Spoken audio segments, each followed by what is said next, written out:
dollar to spend on a kid, I don't think they're going to think that's hold harmless. And we just need to work that through. Finally, I want to close before we get to the by sticking up for the Department of Finance and the administration, if I may. And it goes back to the point that Senator Emerson made just a moment ago. I take Senator Emerson's comment about the fact that it may not seem like there's more money in the administration's proposal for schools. But in fact, if I understand what you've told us today correctly, there's about $5 billion more for schools K through 14, and it doesn't feel like there's more money because half of that money, more or less, is going to be spent for last year's deferral, and half of it's going to be spent to pay down the deferral. But this, in real terms, is 10 or 11% more money going into Prop 98 funding K through 14 for the governor's and the administration's proposal.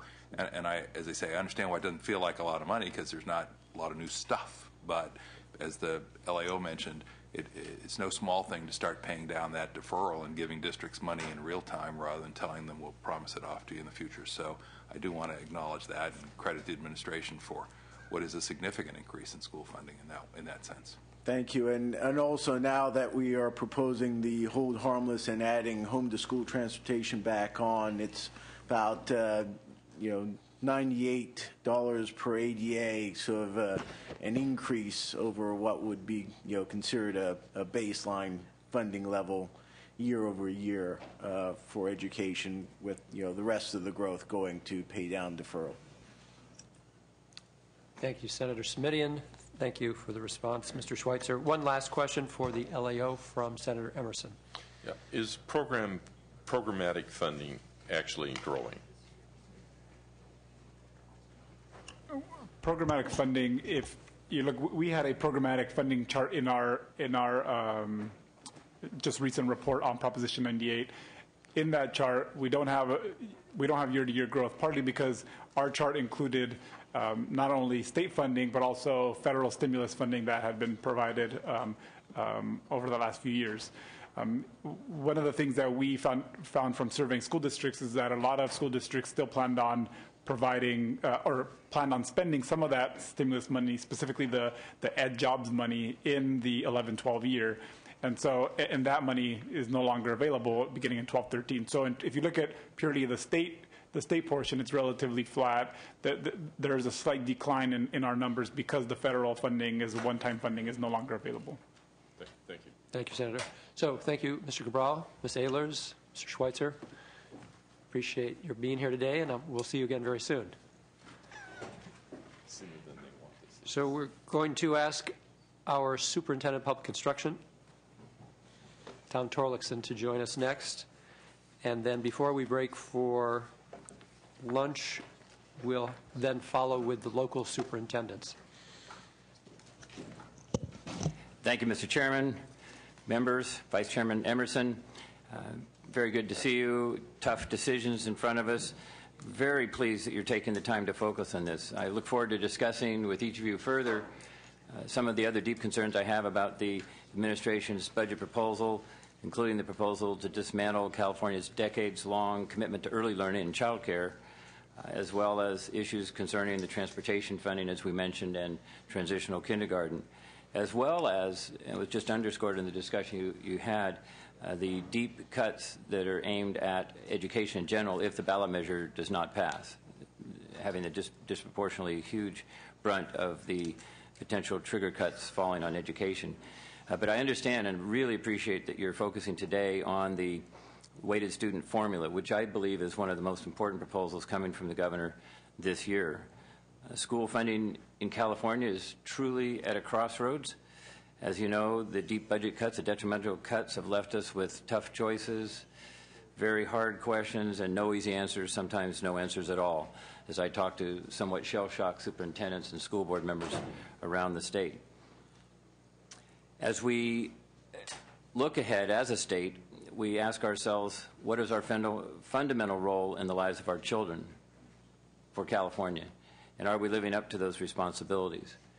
As you're aware, in the first week that I took office a year ago, I joined with parents, teachers, business leaders, community leaders to declare a state of financial emergency for our schools. And here a year later, That crisis has severely deepened. The uncertainty is much greater than it was a year ago. Rather than easing, it's gotten worse. As I said at that time, I wanted to call out the National Guard. I found out I couldn't. The seriousness of it deserved that, but we don't have it. But what did happen is we've collectively, the legislature, school officials around the state have collectively sounded the alarm. And recent polling shows that more than ever, Californians are aware of the funding crisis in our schools and the terrible impact of the $18 billion in cuts to education in recent years. Again, about a 20 to 25% cut to our K-12 budgets. The money's gone. And so while we want to invest in our schools again, we also want to know, the voters deserve to know, as they can contemplate an investment, a vote for taxes for education and state services, they deserve to know what we're investing in and what the results that we can expect from these investments. So the crisis, in my view, provides California with both an obligation and an opportunity to re-examine how we allocate resources to children in schools, an opportunity to rebuild a stronger, more logical, fairer foundation for our funding system based more closely on student needs. This is not just how resources are allocated, it's about fundamentally reorienting ourselves away from the measuring inputs in the form of dollars and resources and more towards measuring outcomes. While there are budgetary considerations in these discussions, there are enormous policy implications as well. That should, and I trust, will be thoroughly examined in the proper policy committee. So I underscore the comments of Education Budget Chair in the Senate, Alan Lowenthal. In a state as large and diverse as California, students come to us with varying challenges and needs. You know the numbers, but it's always important, I think, to reemphasize them as we look at why we're considering a weighted student formula and why it is meritorious to move in a fairer, more logical direction. More than half of the students who come to our schools need help paying for their lunch. 1 in 4 comes needing to learn English, and that number is growing and growing. 1 in 4 comes living in poverty and coming to school without health care coverage. And 1 in 5 of our children in California does not have a parent with a high school diploma even. So any good teacher will tell you that every student is different. They each learn in different ways and at different speeds, and we still reach them one at a time. And that's, again, why the weighted student formula can make so much sense, because it directs additional state resources to the students and schools where the needs are the greatest. It was a key component, it was referenced earlier by Senator Wolk, of my blueprint for great schools. We came out, the transition committee and experts that joined in putting that blueprint together said a weighted student formula is the direction we should move as a state. I want to commend State School Board President Mike Kirst, who was part of that crafting of the blueprint. Appreciate his leadership on the weighted student formula. And some of you may know, if you weren't aware, pleased to be sponsoring Assemblymember Brownlee's AB 18, which looks at a similar approach in terms of consolidating categorical programs in a manner that would achieve many of the same goals as the governor's weighted student formula proposal. As this discussion moves ahead, we must link flexibility for funding decisions with accountability for results. Until now, spending on categorical programs has been our only way to channel funding and then to measure our investments in meeting statewide education goals. 2 examples: to be sure that students have textbooks, we provided categorical funds for instructional materials. To keep classes from becoming overcrowded, we provided funds for class size reduction. In recent years, the districts, as we said and the previous witnesses have outlined, districts have been provided with flexibility over the use of many of these funds. I continue to support this flexibility, but there are some serious concerns. We really haven't measured and fully examined the impact of this flexibility in each program area. Some serious concerns emerge, particularly as the budget crisis deepens. Classes have grown more crowded, material budgets have been cut, and we risk entire systems of services being dismantled. Los Angeles School District, not unique, but for example, has proposed eliminating their entire adult education system, cutting services to more than 300,000 students. Other districts are facing similar draconian choices. These are not decisions that superintendents and school boards are wanting to make, but they're being forced to because of a lack of funding to prioritize the budgets. They're looking at these kinds of draconian choices. Reductions made at a local level can have a statewide impact, particularly if they make it more difficult to meet federal maintenance of effort requirements, as we have seen with adult education. And then as you see the scaling back of adult education, what will its impact be on our community colleges? How many of those adult education students are going to go to the community college to get basic skills courses and basic skills to move into the workforce? And what will that mean in terms of crowding and impacting at the community colleges? The fundamental question we must wrestle with, once we no longer measure our commitment to a statewide goal in terms of specifically earmarked dollars, is how do we measure our progress? That is why any plan to replace the categorical funding system with a new weighted student funding formula must be accompanied by improvements to our system for holding districts accountable for outcomes. An API score, which is the central feature of the current accountability system, provides some good information about student proficiency on a few subjects. It tells us nothing, however, about whether students are physically fit or the quality and extent of career technical education, early learning, or adult education programs. What are some of the key outcomes that we want? Great teaching, access to technology, students with the critical thinking, problem solving, and team skills they need to succeed in career and college. These are some of the things we're aiming at and want to see. The blueprint lines it out. Your policy discussions put a priority and focus on this. But how much of that can be measured with data? How much can only be assessed firsthand through observations at a school or in a classroom? How do we ensure that we have the tools we need to measure those outcomes and that we have them in time? That's why, again, while I see great potential in a weighted student formula approach, we need to look closely at the huge policy implications and give careful consideration to these policy recommendations in the policy committees. In a system as large and complex and as stressed as California's, we need to move carefully.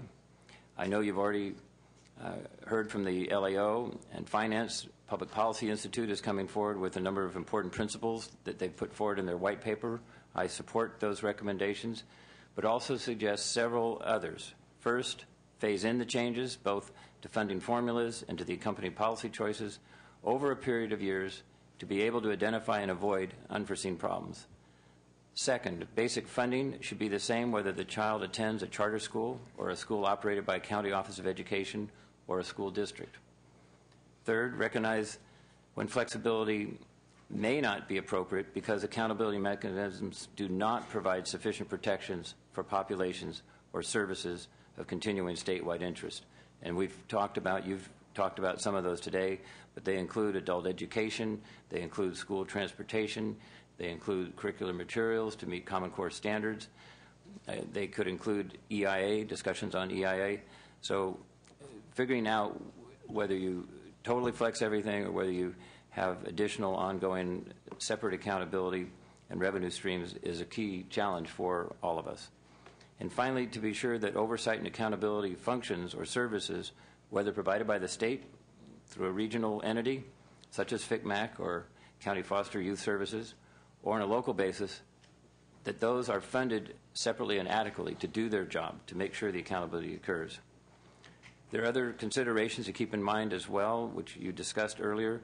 The governor's proposal is based upon passage of the initiative in November. I'm glad to see this initiative. This California debate is long overdue in terms of investing in our schools by restoring all or part of the $10 billion per year that taxpayers in California used to pay to the state treasury, and a great portion of that went to education. That ballot measure is critical, and like him, I'm optimistic about providing voters with that opportunity to vote, to say yes to our schools again, and vote yes on an investment plan. And still, we have to think about the ramifications for this weighted student formula proposal if the initiative fails. While obvious it needs to be underscored here, our first priority needs to be, continue to be, funding the financial emergency, helping our schools get back on solid ground. Unless we do that, our schools won't have the stable foundation they need, and we risk building a new system, funding formula system, on shaky ground. We must keep in mind the enormous strain that years of cuts have placed on our local districts, and accept that for many, their ability to adapt to new systems may be limited. All that said, I strongly applaud the governor's vision for a new school financing system and your efforts to dig right into the details and weigh the policy considerations. I appreciate this hearing today and look forward to your questions. Thank you, Superintendent Torlakson. We're really glad you're here today. And I know that in your blueprint for great schools, you put forward, as mentioned, the idea of a weighted student formula. The LAO had in their considerations that we might look at in considering the governor's proposal, block grant in lieu of weighted student formula, but you have a block grant supplementing the weighted student formula. So you've got some sort of a hybrid there.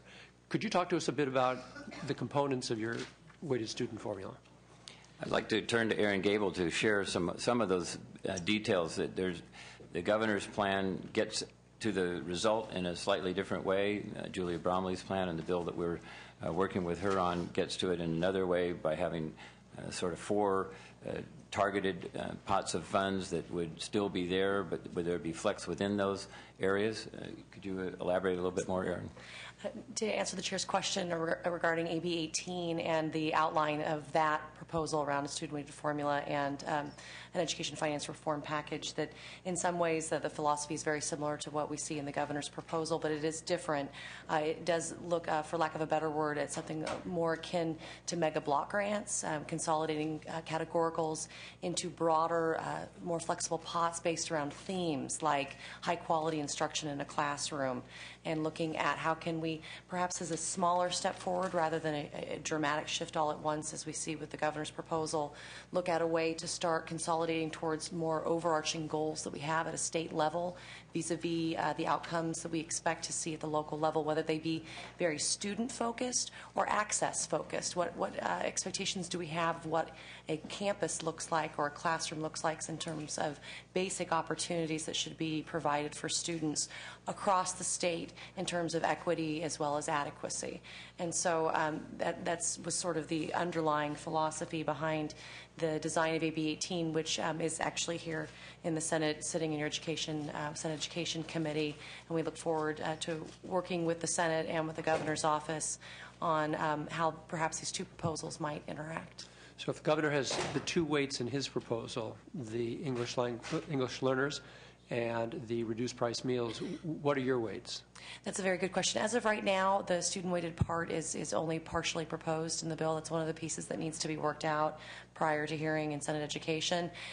Once again, it was looked at as more of a baby step. It was looking at some of the very natural categorical funds that could be used for a student-weighted formula, particularly because those current funds are targeted towards English language learners and our impoverished students. So not to speak for the author, though from extensive discussions that the sponsor, the superintendent, and she have had, I know there's great interest in thinking broadly about the different kinds of diverse needs that there are across the state in terms of different kinds of learners, different kinds of challenges, and thinking very comprehensively about what the student-weighted formula might be, but also thinking very comprehensively, as I think previous speakers were starting to speak to, about what is a base funding, not just at the school level, but also at a district level. What are some of the expectations we have as a state about what that foundation looks like to ensure that we're not setting a foundation that's too low, that we also have the adequacy conversation as well as the equity conversation when it comes to starting to set a more uniform style of funding across the state, and then take into consideration the diverse needs of geography and student needs and other kinds of issues that might be locally determined. And I know that your formula is a work in progress. Do you look at regional market rates? Currently, we do not, but that is something that I know we've been open to discussing. Okay. I think we should. I think all of us collectively should look at the wide differential, as your discussion earlier pinpointed, between more rural areas or areas with a lower cost of living than some of the urban parts of the state that have high cost of living. And then how would you make the case that the whole block grant concept isn't just categoricals by another name? I think you have to debate that very question and look at the purpose behind the money. If we can put the money into categories that are generally accepted by school boards and superintendents as logical program areas of categories. And instead of micromanaging in the narrower categorical ways that money is micromanaged today, that we give general targets for outcomes, for performance. So instead of, again, inputs, we're looking at performance and allow within those categories. And maybe it's 2, maybe it's 4 of those kind of major block grants. But within that, then, there's expectation of accountability through outcomes, and let the districts figure out how best to get there based on local circumstances. And then my last question before we move on to committee questions. The governor proposes putting off the phase-in of accountability to 13-14. Do you think it can move forward together with the proposed changes for 12-13? I think we need to, it's a struggle, it's a challenge, but we need to take that on because I think the accountability is very important as we would provide flexibility. Again, I would echo concerns by several members, and Senator Lowenthal expressed it. If we're putting money forward to help English learners, we need to be sure that it's spent on those English learners who we know the idea behind the weighted student formula is certain students need more investment of time and education and dollars to reach proficiency in various areas. And certainly skills in the English language, particularly by 3rd grade, are critically important to the success of students, to closing the achievement gap, to dropping the dropout rate. Very good. Thank you. Thanks. Senator Alquist. Thank you. Well, I certainly appreciated hearing the SBI's comments, my former seatmates' comments. Yes. And what is pretty clear to me as someone who carried legislation back in the Assembly on the whole issue of K-12 funding is that we certainly need to do something. It certainly needs to be accountable. And as I mentioned several weeks ago, the education policy committees really need to take a hard look at this. I believe that whatever is done needs to be done right, that the accountability portion needs to be put in at the beginning. We can't lose 2 or 3 years of students who got lost in the mix because we didn't know what we were doing and did not measure it. So I look forward to this, and I think the superintendent's comments, I think Superintendent Torlakson, that you have a very thoughtful approach, and I know that you will work with others to help us create something that is really good for our students. Thank you. Thank you, Senator Alquist. Senator Smidian. I just want to follow up on the question that you asked, Mr. Chairman, about whether or not block grants are really just categoricals by another name. And I think, I thought the response was very helpful, Superintendent Torlakson. I think there's clearly a continuum. And at one end of the continuum, you say just divide up the money, send it out to the districts, and hope for the best. That's not, in my view, a healthy approach. On the other end of the continuum, you tell everybody what every single dollar ought to be spent for and how it ought to be spent, and are prescriptive in the extreme. And in my view, that's not a healthy approach. I think all of us will have different notions about where on that continuum we think we ought to land. But to the superintendent's point, I think the conversation that he and Assemblymember Brownlee have been fostering about, is there a tweener here between simply sending the money and hoping for the best, and might block grants be that tweener, and might there be a way to say we want to provide the flexibility, we want to provide the transparency, but we don't want to continue a process that's both cumbersome, inefficient use of dollars, and not terribly transparent. I think they're onto something. So I'm going to stay engaged on that part of the conversation, because I think, as I say, it's not a binary choice. It's not an either or. It's not a thumbs up, thumbs down. It's a sort of where do you land on that continuum? And reasonable people, will, I think, end up in slightly different places. And then the last thing I just want to say is a comment. Mr. Superintendent, you were here at 9 o'clock, and you sat through the last 2 hours of conversation, and I just want to say thank you for that, and I mean this quite seriously. We will do a better job of our work if we have the kind of thoughtful engagement between the department, the governor's office and the legislature that your presence here today suggests. And so I know there are other places you could have been and other things you could have been doing, and you probably thought you'd be at the table a little bit sooner, but I, for one, wanted to say thank you for being here to listen to the conversation and to hear the debate and to have the benefit, we hope, of that as you go back and do your work. So thank you for that. Thanks. It's been very, very helpful. Thank you, Senator Simitian, and if you'd like to close, you're certainly welcome to. Just with that open invitation to continue to interact, to work together, big challenges, and we look forward to working closely with each and every one of you. Superintendent Torkelson, thank you once again. Thanks.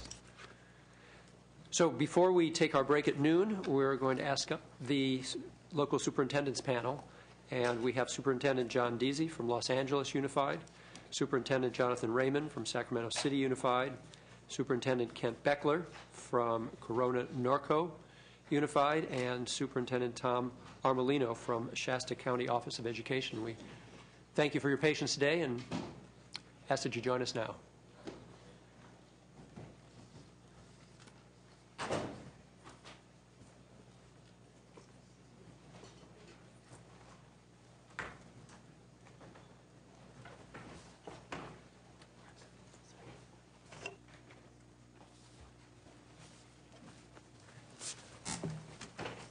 Welcome, gentlemen.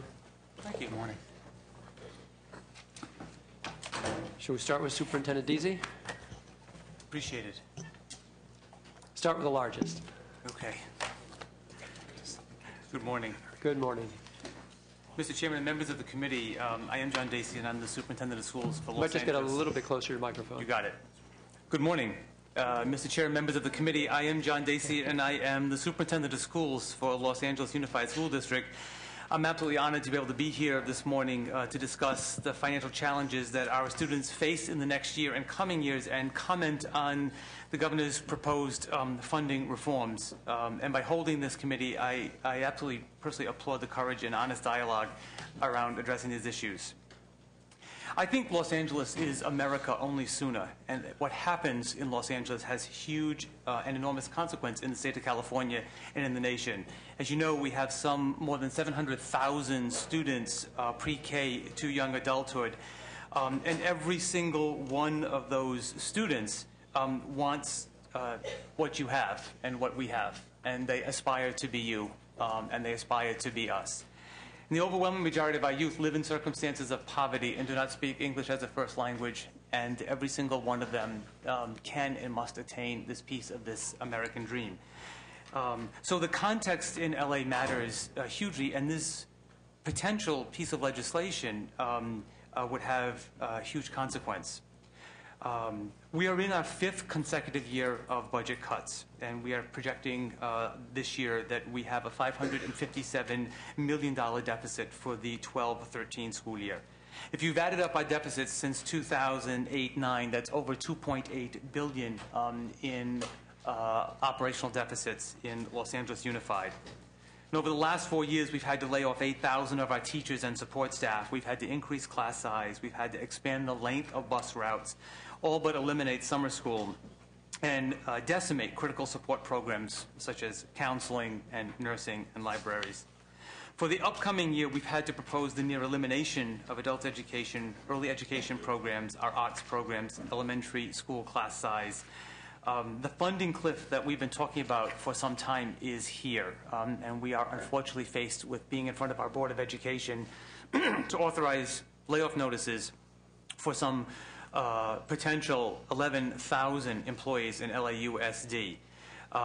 No one wants to take these actions. The layoffs and programs and cutbacks are extremely harmful to our students and our schools, and these actions are primarily due to the deficit factor that has been applied year over year to the anticipated revenue limit. Actually, if every penny of deficit factor were given at once, not only would we have no deficit in LAUSD, we would begin returning some of the critical programs that we've lost.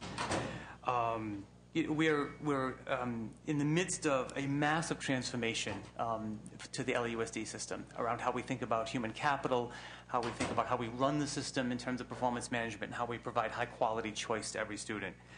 In many ways, it feels like there's so much reform and so few resources in terms of what we're doing. So that's why I take the time to respectfully be in front of you because I'd like to comment on the proposals. I note two challenging and bold themes, as I've observed on the governor's proposal and the administration. The need for fiscal prudency while pursuing an overarching educational reform agenda.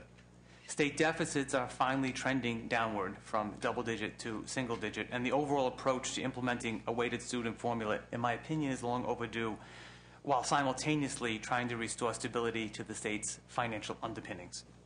Yet the governor and the administration have not shied away from the most difficult and challenging problems facing the state. The reform agenda speaks strongly to the need for pension reform, educational funding reform, equity issues, and, of course, much-needed austerity measures for programs that took place probably before you were in office or I was in front of a classroom. I actually believe the dilemma in front of us is not what to do, but how to do it. So may I respectfully offer comments on the student-weighted formula? I personally believe that it is the right, just, and morally responsible approach to supporting the youth in the state of California and, of course, Los Angeles. I believe in a funded formula that takes into account and supports the particularized needs of our English language learners and our youth who live in circumstances of poverty. Program costs for English language learners and youth who live in circumstances of poverty are higher in order to provide the required language and program support so that these children can succeed like all of our other children. To do otherwise, of course, would be discriminatory. It is the right move from equality to equity. Under the weighted formula proposal, the base grant of $49.20 per average daily attendance formula and the supplemental grants for the unduplicated count for English language learners and free and reduced meals is 37% of the base grant. The proposal is therefore a strong step in the right direction. And I would argue that it's long overdue, especially since accountability is universal, but support needs to be particular.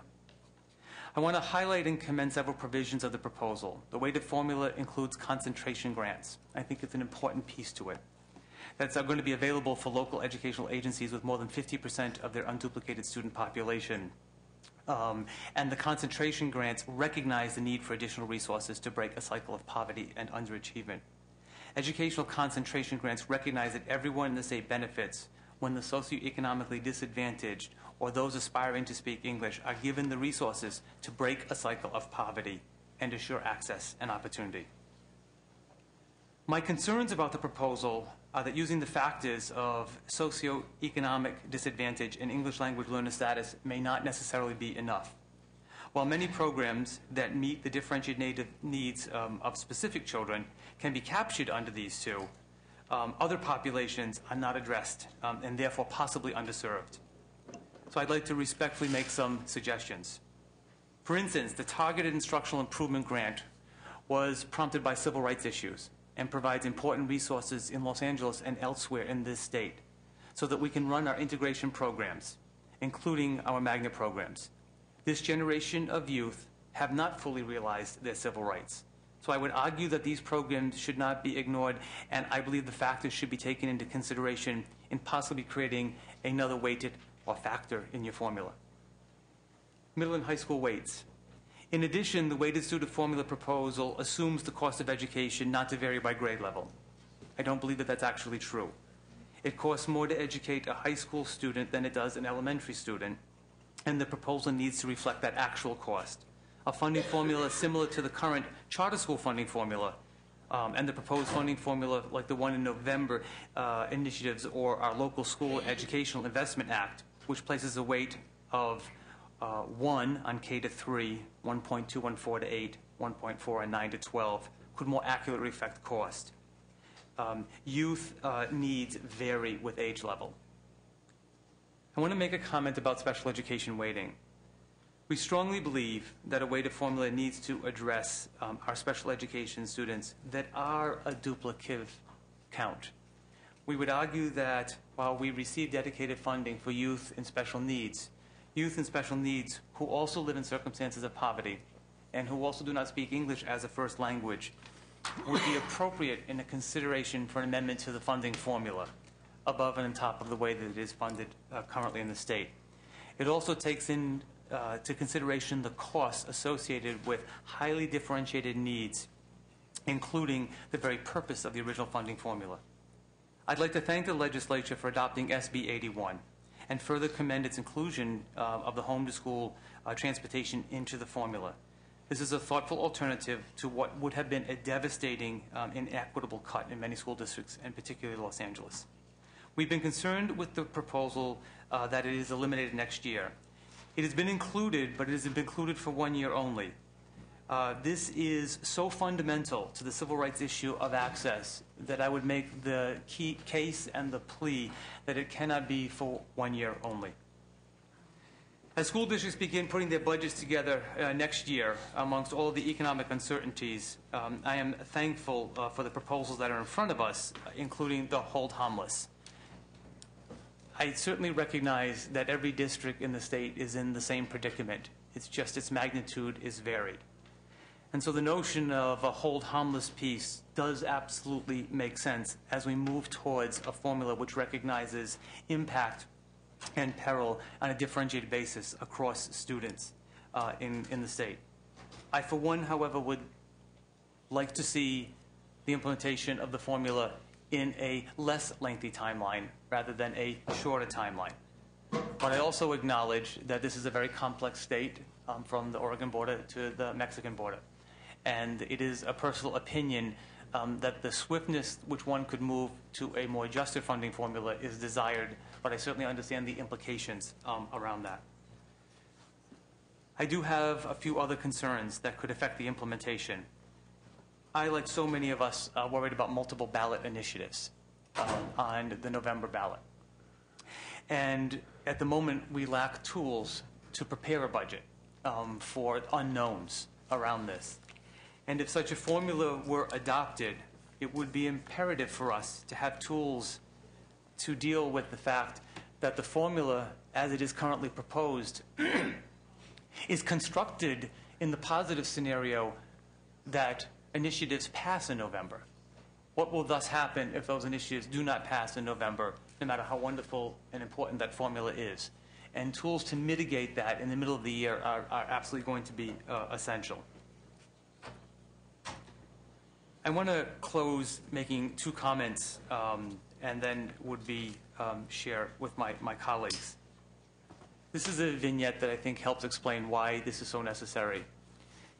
This morning when I'm boarding the plane in Los Angeles, there were about 70 students coming up for student and government next couple of days, and it was amazing to listen to their conversations. And I was in back of this two young men who were high school juniors, and they were talking.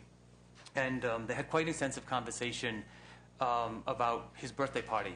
And the young man said to the other guy, "Do you know what I got for my birthday?" He goes, "What?" And he said, "I got put on a budget because my personal spending is getting out of control." And I was thinking about how excited this young man was to be part of learning how to govern the state, and wondering what would prompt a personal budget necessary as a junior in a high school because personal spending is out of control. And at the same time, mindful of a young man at North Hollywood High School who has shared with me that he lives in a 2-bedroom apartment with 14 people in Pacoima. And the other 3 families have lost their housing. And he wants to be the first person to graduate from high school and go to university. And his hope is to find funding for an SAT prep supplemental course so that his resume could look great when he has to do his SATs. And both of those people, I trust, will be leaders in California. And both have vastly different pieces of impact on them. That is the essence of what such a formula should be able to address in a state as potentially as powerful in generating the next set of leaders in California as California has been for previous generations. Thank you kindly for letting me give you my thoughts and testimony. Superintendent Deasy, we really thank you for your thoughtful presentation, and I especially appreciate your suggestion of other considerations of weights, something we've been trying to gather today. Superintendent Raymond. Thank you, Mr. Chairman. Good morning, other committee members. I'm really pleased to be here this morning representing Sacramento's 47,000 children. I too have a personal vignette. This morning, while sitting at breakfast, I told my wife that I had been invited to testify this morning, but that after the panel heard what I would say, I probably wouldn't be invited back. And she said, "Well, it isn't your job to be invited back." at which point my 5-year-old said, "Daddy, remember, you came here for the kids." I'm relatively new to California. Only I'm in my 3rd year as superintendent. I came from the East Coast, and I have to say, and I have to be honest with you today, I don't understand. California, the Golden State, now ranks 47th in overall spending for per student for education. I'm not proud of the fact that we have beaten 3 states. My home state, where I was born, in fact, my colleague to my right as well, Massachusetts. I was back there in October, and I was listening to the Commissioner of Education, akin to our state superintendent of public instruction, and he was lamenting to a group of educators that they are now down to, on average, $13,000 per student. Imagine $13,000. Our children today, the very faces of America, and I would agree with my colleague, we are the future of America and the world.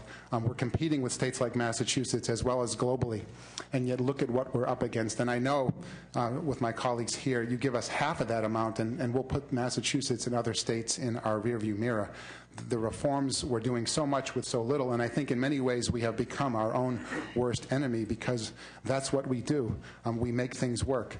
But imagine if half of your budget, or at least a little over a third, which is in the case in Sacramento, doesn't come till after July 1st. That's what the reality is. $60 million we are owed. In fact, that takes care of not only our deficit, but it takes care of our spending for new programs. The cost of having to borrow, which we will again this year, about $70 million just to make and meet our payroll, will be $800,000. I mean, that's librarians and teachers and counselors and music and art and parts of athletics. The things that you took for granted, that I took for granted in school. Imagine of the librarian that inspired your love of reading, the PE teacher or the coach that helped you, as I did, get to college. Without it, it wouldn't have happened. Recently, our school board, just 2 weeks ago, to get to our best case scenario, $28 million, we eliminated all of our counselors, all of our librarians. We've eliminated home-to-school transportation. We've eliminated athletics, all of our counselors. We've raised class sizes to the maximum, cut half of our plant managers, half of our custodians, half of our assistant principals. Members of the committee, this is not school. This is not what our children, the very future of our country, our most important investment and assets, this is not what they deserve. And it is up to us, those who are in positions to lead. We must lead. I certainly applaud the governor's proposal. Weighted student formula, as you've heard so much of today, is about providing, first and foremost, equity. It's about providing more resources to those children and those areas of our great state that need it. Equity is not equal, and we should not be funded equally. Transparency, it's important that this very complicated system be changed, and change it must. And I know my colleagues back at the office would hesitate or wonder who I am when I said it's important to sometimes go slow to go fast. But school districts that are implementing weighted student formulas right now are taking the time to do it right. It's very important that we do it right. And the flexibilities that are so crucial are dependent upon accountability, and we must have a robust, holistic accountability model that ensures that with these freedoms and with these flexibilities and the ability to be equitable and transparent, we also have a system that can produce results for children. As my colleague said, special education deserves to be treated equally special. So much of what we do right now encroaches upon our general fund. We simply do not have the amount of revenue coming from Washington or other streams to do the important critical work we do. Which brings me to a second point. One of the most innovative things that California has done in the last 10 years is transitional kindergarten. And I don't understand for the life of me why we would think about taking that program away. We need to invest in our children at the earliest ages. We know and we understand that those that start behind stay behind. They never get caught up. And all of the research indicates that when we multiply the dropout factor, those that don't graduate with a high school or only a high school degree, this is the most important, significant investment we can make. So to be penny wise or pound foolish, we have to do what we can for our very earliest learners. In Sacramento, we have 5 sites that we have started. The feedback from parents, from teachers is tremendous. members, I invite all of you to come out and see one of our sites and see what an important, significant investment this is making. Back on the weighted student formula, I think it's important that we look at the formula, what's in, what's out, how do we weight those. The concentration factor is absolutely essential, but we must also be able to get that right. It's important that we take the time to make sure that what is so important gets rolled out so that it truly does restore us back to a day where I think California can be proud of the investment in public education. For us, tonight it's somewhat ironic because we come back and we look at closing 3 schools. We look at issuing up to 400 pink slips. We simply can't wait. The structure in California doesn't give us that luxury. We have to have a balanced budget into our County Office of Education on March 15th. We have to have layoff notices. So whatever the work is being done now, it's not being done in time to really help us this year. So that's the thing with school districts. We just can't wait. We have to make it work. And the daunting challenges we face of not having all of our revenue, in our case, as I said, 35%, and not knowing whether we're going to have mid-year cuts or mid-year triggers, it's very difficult. But the business of teaching and learning must go on. I urge you to continue to take this work with the seriousness that you are, to give these proposals thorough consideration because they're beginning to move us in the right direction. And while it's important that we take our time to get it right, I want to make sure that we show the urgency by which we need it. And I thought I would close quickly and just read you a little poem from a book. And the poem was written by a student, and it's called "Whisper in My Heart." Sometimes it's directed more towards superintendents, but I think it's really appropriate for those in our state that are elected to lead. It's entitled "Whisper in My Heart." So it tells me that you're coming, this whisper in my heart. It tells me that you're coming to take this place apart. So it tells me that you're brave. It tells me that you're smart. It tells me you'll be strong, this whisper in my heart.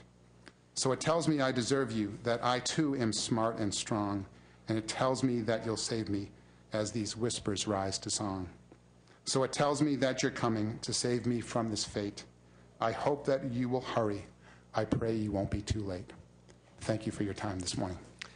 Thank you, Superintendent Raymond. You make a very compelling case for our kids and for reinvesting in our per pupil funding. Massachusetts' loss is clearly California's gain, and I know that you make your 5-year-old very proud. Thank you for being there with us today. Superintendent Beckler.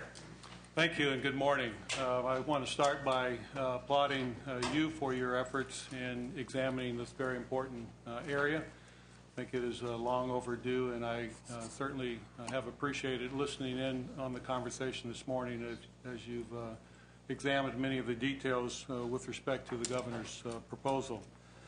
Just as a point of context, I represent Corona Norco Unified, 54,000 students.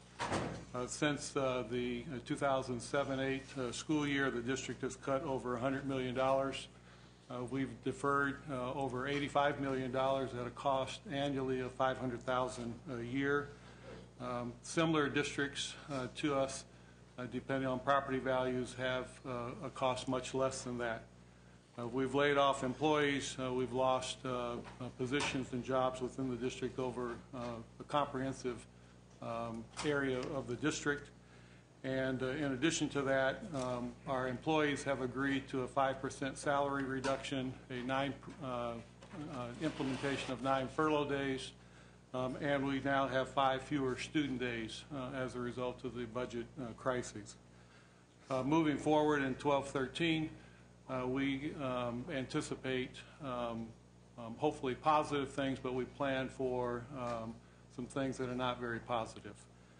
Even with the governor's tax initiative, if it were to pass, most districts in the state would still have to make reductions. And in Corona Norco, we would still have to cut $8 million. If the governor's initiative does not pass, the amount, as you know, is approximately $370 per student. Depending on what happens with transportation, that could increase by another $84 per pupil. This is very difficult for the local districts. We are in survival mode, and I think have done an outstanding job considering the circumstances for our students. I personally greatly appreciate the governor's willingness to re-examine the school funding formula today, and I want to respond to what I've read, what I've heard, and quite frankly to what I've experienced in this state in education over the years, both as a superintendent, a school administrator, and a teacher. The state clearly is not providing enough for our lowest achieving students. And I think we've discussed that. I think we agree with that. I agree with my colleagues. It's not so much the what as to the how in terms of we go about implementing a program like this. I think far more local control is needed, both in finance and in policy. But I don't think we're going to solve the educational problems in the state by taking away money from other districts. Under the governor's proposal, not one student will be better off with this proposal unless there's new money. While we have all heard the positive financial assumptions going forward, currently the money is not there, and any money that is available will not make a significant difference for winners, and there will be losers under the current plan without additional money. I do not think we should try to implement a program without the resources to do it right, as we have in the past. One thing that's been discussed is a little bit of the hold harmless provision. And I guess my question is, if there are not going to be winners and losers under this plan, then why is a hold harmless proposal for 1 year only? Why does that not go on forward? The base revenue limit still needs to be enough to educate the average student with a full and comprehensive education. This is not enough. Currently, the base proposed remains 20% below the 07-08 year, as Senator Smithian has pointed out. I would suggest that a new funding structure be put in place now. I think that's an excellent way to move forward, but I think there should be no change in immediate funding. Districts should be held forever harmless. However, as new money becomes available, it's distributed under these new rules. By doing it this way, I think we avoid trying to implement a new plan with no money, and you avoid taking away money from students and districts who are already underfunded, as we've heard from both of my colleagues.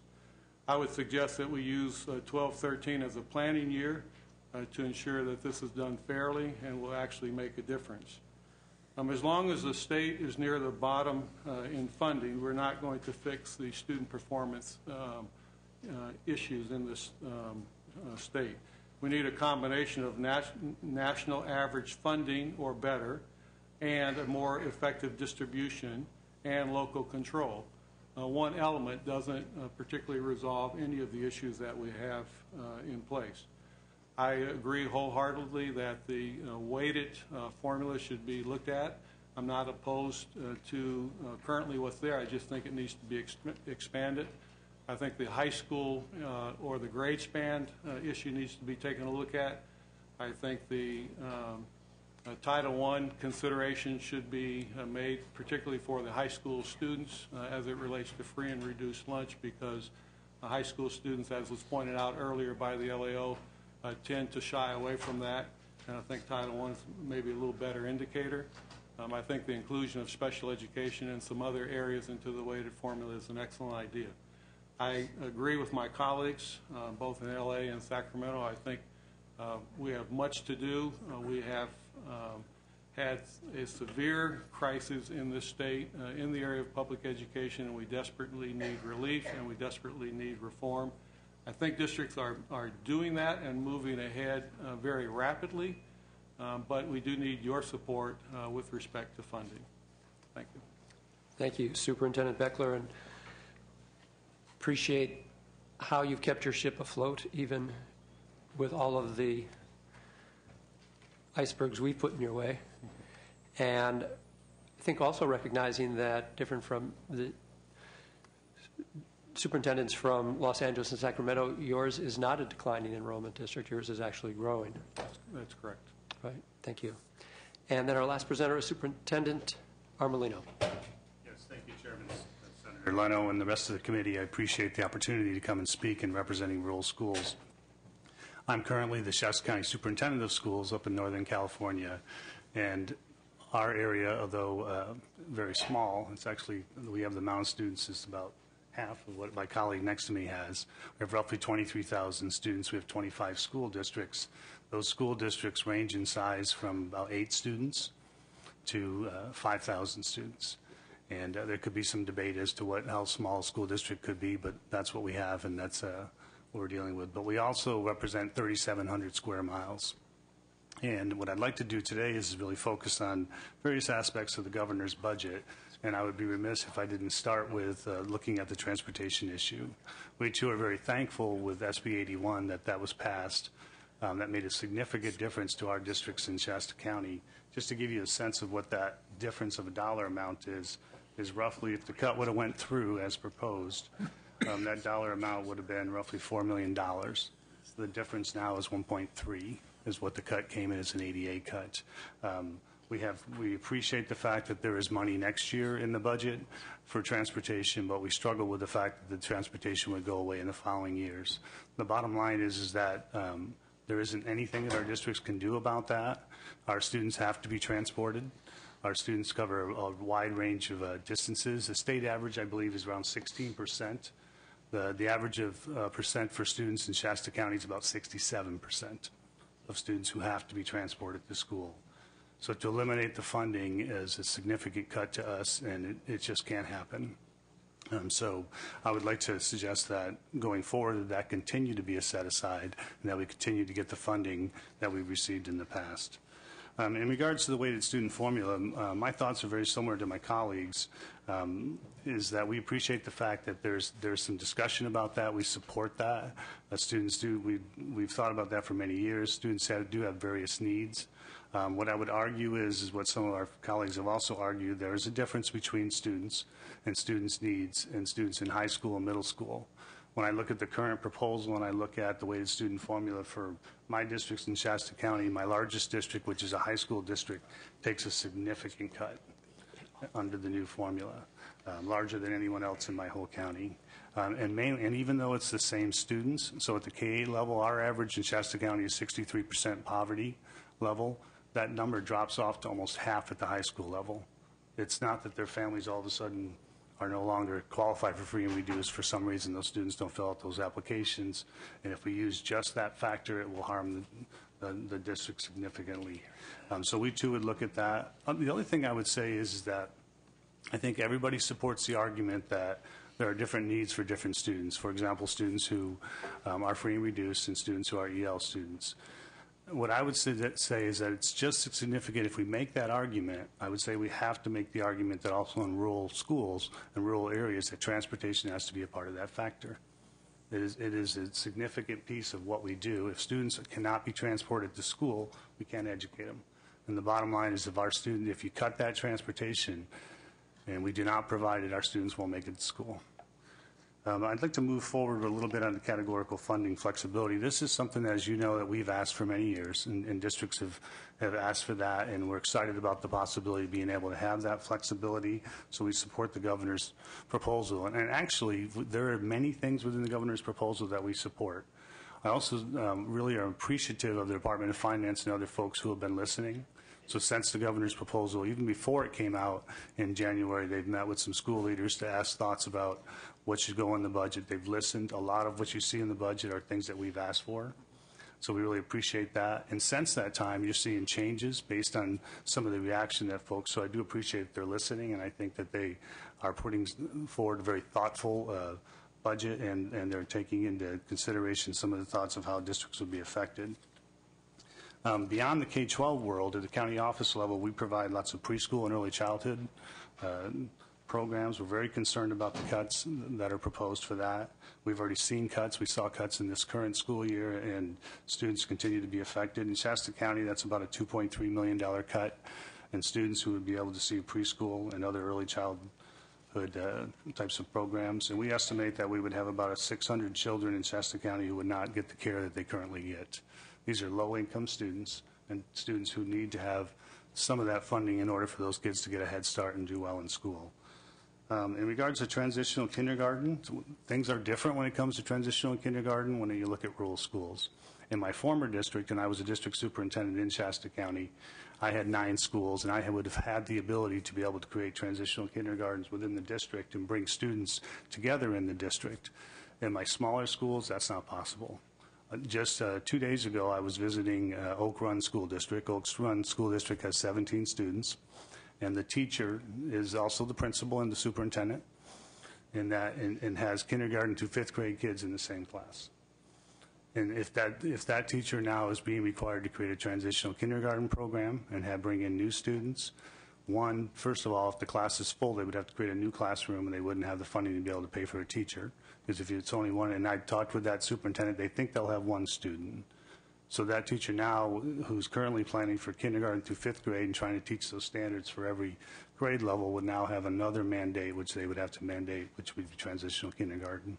So we support the governor's proposal in regards to that, because it gives us the flexibility to do it. So in my former district, they are going to be able to provide that and have plans to do that and have training and have set that up, and that will work really well for them. It will not work in some of our very small schools.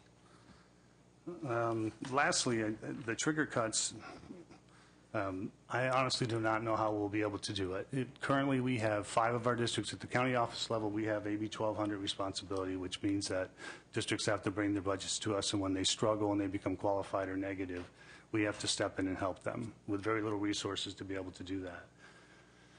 Truthfully, that's become the major work of my office. Pretty much now, that's the majority of our work. Just within the last 3 weeks, I've met with 9 districts who are having questions, and we're struggling, and we're watching them and concerned about what's going to happen to them. If the $370 per student cut was to happen, of 25 districts, we will have 16 of them will either be qualified or negative. Currently, we have 5 that are qualified. 2 of them would become negative in that scenario. That's just something that can't happen. To be honest with you, I don't have the resources even to provide them the help that they would need if that was to happen. So if the governor's initiative doesn't pass, I heard discussions earlier about, is there other ways? I realize that, you can't make new money, but we cannot take any more of those types of cuts in Shasta County. Lastly, I'd like to talk about the ability to reduce the school year. We would ask that that is something that would be considered. We are having discussions. Just yesterday, I met with my own teachers union and having those discussions, because I sat with them first and showed them the layoffs that I would have to provide based on the current scenario. And we are having discussions about if we had the flexibility to go down to 160 school days, we could create 2 calendars, and I would not have to make near the significant cuts that I'm making now. And my folks are interested. They're interested in having that discussion because they're recognizing that we would decimate the programs that we have.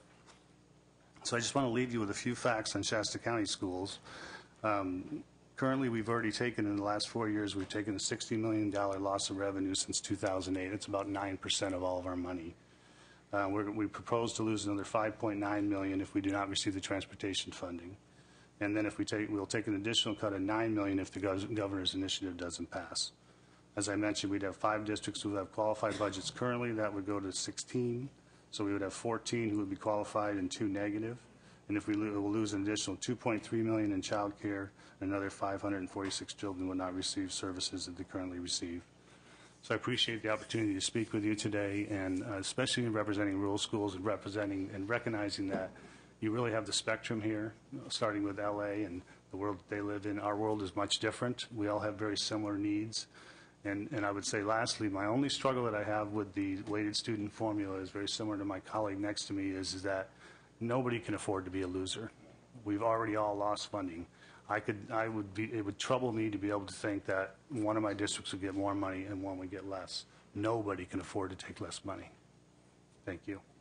Thank you, Superintendent Armolino, and for bringing a different perspective, but I'm taken by some of the common themes that run from LA through Sacramento and Corona and all the way to your rural county. And so I think as we consider the many possible components that we could have of the weighted formula, I would place a bet that it's probably going to come out differently than what the governor has originally suggested. I'm going to hold questions so we can get out of here as close to noon as possible. I'm certainly happy to take questions from committee members. Again, I want to thank you very much for taking time out of what I know are very busy days for you and traveling many miles to get here to join us.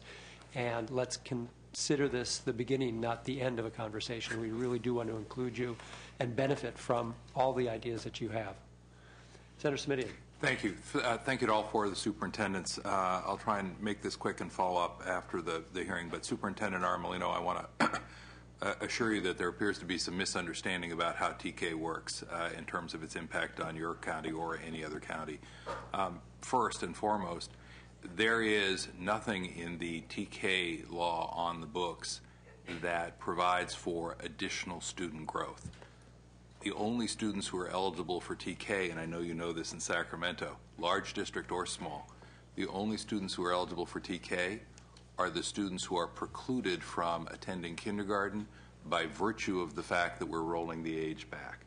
So if there are 2 kids, 2,000, 20,000 kids who are precluded from attending kindergarten, then it is the same number, 2 kids, 2,000 or 20,000. So there is no net increase in the number of students to be served as a result of TK. That means no additional teachers, no additional classrooms necessary, no matter how big or small the district. The second thing is we negotiated these provisions very carefully a couple of years ago with folks representing the small school districts around the state. And as a former school board member and as a former chair of a county school boards association where we did have small school districts, I was particularly sensitive to those concerns. So what we've done, consistent with the plea that all 4 of you have made, which I support as someone who has been on a local board, is provided maximum flexibility. So in one district, they may say, you know what, we're going to do a TK class in each school. But in another district, they may say, we're going to have scattered sites. And in your districts, particularly the smaller districts, you may say, oh, we'll do combination classes. But that flexibility is there so that every district can respond in the way that works best for them and that is, in fact, consistent with the unique circumstances that a smaller urban school district might face that are entirely different from a larger urban school district. And finally, before you embrace the governor's proposal on this issue, a reminder to all of the superintendents, and this has been widely misunderstood, that the reason the governor's proposal purports to save $224 million is because that's money the governor's proposal isn't going to send to your local school districts. That's revenue limit savings that the governor hopes to achieve because every kid that is disallowed, precluded from attending your 1,000 K through 12 school districts is a kid that we don't pay revenue limit funding for. So I think I would encourage you to be careful what you wish for because you might discover all of a sudden that in the absence of those kids, you're experiencing the absence of those dollars, making an already difficult situation even more untenable. My office and I will be happy to follow up and make sure that if there's anything in your district that is unique that we haven't heard from other districts, that we can be responsive to it. But thank you to you all.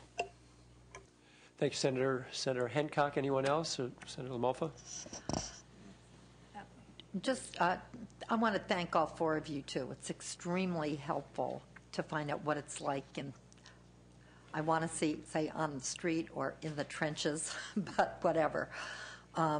We have to filter what we do through your experience. There are 2 things that seem like opportunities or are of concern to me about the governor's proposals that I didn't hear you directly deal with. One is the new accountability provisions as incentives, which seems to me to be a real opportunity to work with the State Board of Education and get a more rational, less time-consuming kind of accountability system, maybe based more on improvement and a wider variety of scores. And I wonder how you're looking at that. And the other is related to the TK issue.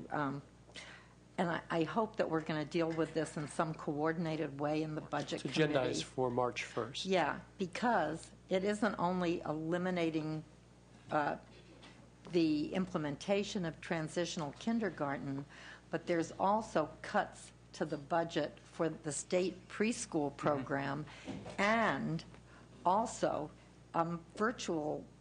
drastic cuts in child care for needy families on CalWORKs.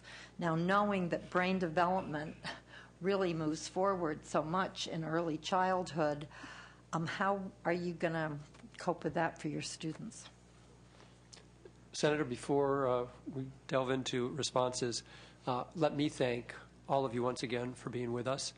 I have to get to a noon appointment, but once we have, I'm going to pass the gavel to Senator Emerson, the last of our questions, and again, I can encourage all senators to ask your questions. We will then take a break and be back here at 1:30. Thank you. Relative to your point, ma'am, on the accountability piece, I didn't make comments on it because there are no specific proposals. Yeah. I very much look forward to seeing specific proposals in generality with what is available. The notion that we're held accountable, that there are consequences to accountability has been the rule. The fact that there are opportunities to show that we're performing or outperforming and that there is recognition for that hasn't been, and I would welcome that. We don't have anything specific to respond to. Have you seen the Superintendent of Public Instruction's comments on redoing the accountability system? Yes. Yeah. So hopefully that'll be the basis of a discussion with the Board of Education. I just would like to add that there's no question that building a more robust accountability model that doesn't focus on attainment, proficiency, but more towards growth, because in some of our districts we have children that just start from different places. So no matter how hard we work, we're still labeled as failures, which is why I think focusing on No Child Left Behind and finding a way to get flexibility there is important. But beyond the quantitative measures, we need to look at the qualitative side. And that's something that we focused on specifically in Sacramento. We have a school quality review program, which involves a peer inspection. But mostly it is focused on incentives around how do we get it right, not about I got you. I would agree. I think that the system really supports an accountability system.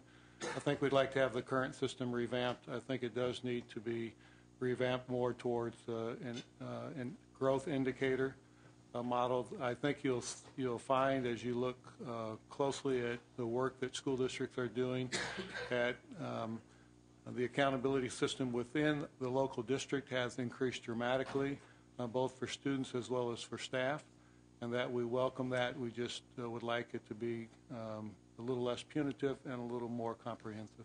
Yeah, and this will have incentives, which will be good. And I would agree with my colleagues. We do accountability quite well. We have quite a bit of accountability right now, both at the state and federal level. And I think with the dollars, if the dollars are to come to us and be more flexible, we don't have any concerns with having to be accountable as to how we're spending those monies and making sure that the monies are doing what they're intended to do. Senator Lamont. Thank you, Mr. Chairman. Gentlemen, thank you for your travel and getting here and being part of this panel today. It's appreciated. I'd like to ask you, what would be the most helpful for what you have to do, for what you have to plan for a year? Because it just seems to me that our budgets around here tend to be pretty optimistic as to what the income is going to be, and therefore what the outflow towards your concerns are going to be, and so which then causes us to have to contemplate and execute mid-year budget cuts, which are probably more painful than having the knowledge ahead of time. And this is what I'm looking for your input on. Would you rather this legislature be a little more pessimistic on its budgets, on what it's going to fund and what it's going to receive in revenue and what it's going to fund, and then should we find that the revenue outperforms expectations, we would have a way to block grant at the end of the year or fold it into the next year and catch up on deferred payments from the state to you? What would be the most helpful, really, towards your planning and not having to have maybe these mid-year lurches in what you have to do for planning? Well, certainly the cash deferral situation has to be solved because, to operate with, in our case, 35% of our budget doesn't come in until after July 1 puts us in a really challenging spot. the triggers are a killer for us. So budgeting with these contingencies, we have to come up with multiple budget scenarios, and where we have to do layoffs based upon worst case scenarios. The March 15 deadline here in California, it's just, from my standpoint personally, that's just a killer because the budget process isn't even halfway through, and yet we've got to make these really hard decisions. And let's face it, from a human standpoint, when we give teachers pink slips, they're done for the spring, and there's still 2.5, 3 months of learning for our children. So we have to be really mindful of that piece. Is it practical to push that March 15th back farther and still have the time by the next fall to, is that an arbitrary timeline that doesn't really need to be that way? Or I think it can be pushed back, but I'll defer. You can't balance a budget in the current rules if you have a loss of revenue after July 1. It's impossible. Our budgets are based almost entirely, so if we're accepting mid-year triggers and then you cannot eliminate personnel, not that you should be doing it anyways, the costs are fixed after that point. So if we're going to have mid-year triggers, then we have to have the ability to have mid-year layoffs. If we're going to have mid-year triggers and loss of revenues, we have to have the tools to be able to balance a budget. Otherwise, it is not possible to do that and be fiscally sound. You could do the ability to have a 45-day notice window upon the state removing funds from the school system. That could be one way you could respond to that. I think currently the only way that schools have their ability to produce a sound budget so that Wall Street allows us to borrow is to assume the worst case scenario, which demoralizes the entire system and actually compromises how we're actually going to do our educational planning. So some of the tools at our disposal is to have flexibility in when we have to make personnel cuts, which are 80% or more of your budget, if we get state cuts around that. But for us to be aligned on revenue expectations and projections as opposed to being guided to prepare a budget for the best case scenario. Well, so let me reiterate. Would you rather that we lowball the revenue that the state believes it's going to take in, and then by association what schools are going to be allocated, so you're not doing painful mid-year triggers? And then should it be performed better than that, find how to handle that money later in the year? Would that be better? I mean, not terribly lowball, but something more realistic, because we don't do very realistic budget revenue numbers around here a lot of times. A couple of things. In addition to some of the labor law adjustments that we need, districts currently plan for the worst despite the optimistic viewpoint that comes out of Sacramento. So, for example, despite the governor's proposal that the tax initiative will pass, you will find that the vast majority of the school districts are budgeting with the fact that it probably will lose, and then we'll hope for the best. So we're going to budget on the worst case scenario anyway, and we have to, given the current laws that are in place. I think what districts need, in addition to the labor law adjustments, are broad flexibility with the current funding that we do have to offset this time of crises that we're currently in. Because of the restrictions and because of the lack of funds, we need the capability to use the funds that we have available to educate the students that we're obligated to educate. In addition to layoffs, and I think in our case we're rapidly reaching a point where we really realistically can't lay off too many more staff. And so we need other avenues to address the funding shortfall. And I mean, they may include a shorter work year, they may include labor issues, they may include more and increased categorical flexibility, but we need a larger toolbox to address the issues that we're facing. Because it's not just a layoff issue, I mean, it goes beyond that. So, Senator LaMalfa, I think you're struggling to get an answer to your question. I think because we're being asked to choose our poison. And I think the difficulty with that is, I think if you use this year as an example, We had mid-year trigger cuts. They weren't as bad as we had originally had planned for. If we would have taken those cuts earlier, it would have been worse for kids. So it's very difficult to plan for them. And as our colleagues have said, we have to plan for the worst. So I don't really know how to answer that question either. I think what we're trying to do is give more of an answer on what we need more. We need more ability to have flexibility to prepare when those cuts are happening. And, you know, as has been mentioned, the current law requires us to do that now, March 15th, even though this is a very unique situation that we're in this year, because we have to plan, we're trying to plan as if that initiative won't pass. And so we're trying to make those cuts, which means we actually have to implement those cuts at the beginning of the school year and go through that initiative. And if it passes, then we restore, possibly. At that time, it's a very difficult thing to do. We have more interest on, we can figure that part out. We're more concerned about having the flexibility at that point to actually make reductions, and current law doesn't allow us to do that. The other thing that I had mentioned in the LAO's office mentioned the same thing. And I cringe to actually say this and suggest that we should cut the school year. But when I've met with my districts we're to the point of quality education. We've already made an incredible amount of cuts. I think the estimate is roughly now it's a little over $45,000 per classroom is what we are reduced from what we should be getting based on Prop 98. And so we're at the point now where we're saying, you know what, we'd rather cut the school year than try to make further reductions and try to educate kids every day. We just don't have enough money to be able to do that. So having that ability to be able to do that would give some flexibility. It's still pretty heavy lifting, but we'd have to negotiate that and reduce contracts with our labor force. But we're willing to try that if you folks are willing to give us that flexibility. Yeah, flexibility is that common theme I've been hearing a lot lately, and then I think all my years here is what you've been asking for, and I hope we can, especially with the acute situation we're in, we can achieve that and have these discussions and get there.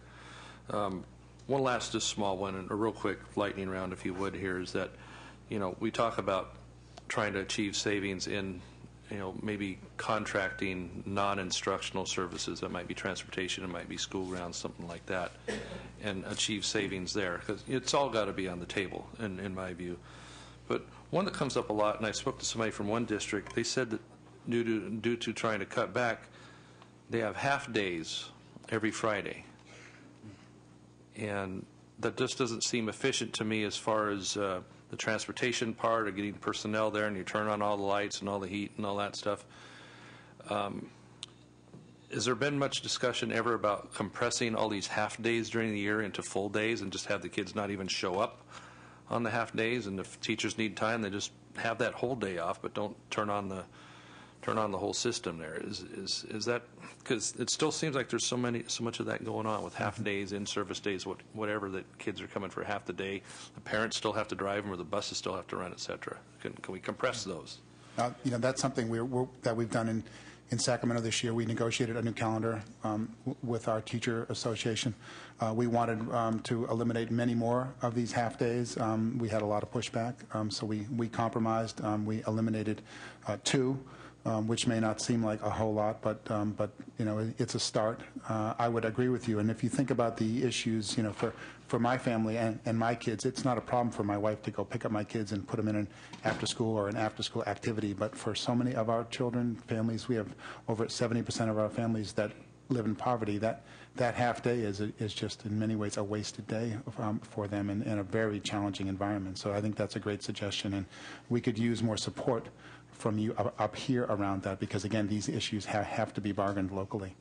So that is a contracted issue most times you're running into, because yes. To me, I mean, you just talk about parents and kids. If parents are driving their kids to school, I mean, what a pain it is to have to come for that portion of a day. And if it's long distances like we're talking about in the rural, it's almost a why bother, which means ADA goes out the window, et cetera. And so, I mean, you know, we have to get over whatever contract problem this is and get to what's sensible, because everything's got to be on table in this crisis we're in. So thank you. Well, glad to help you work at that. All right. I want to thank the panel for coming here today and presenting your viewpoints. It's been very helpful to us. The Budget Committee will be in recess until 1:30. Thank you so much. Thank you. Thank you.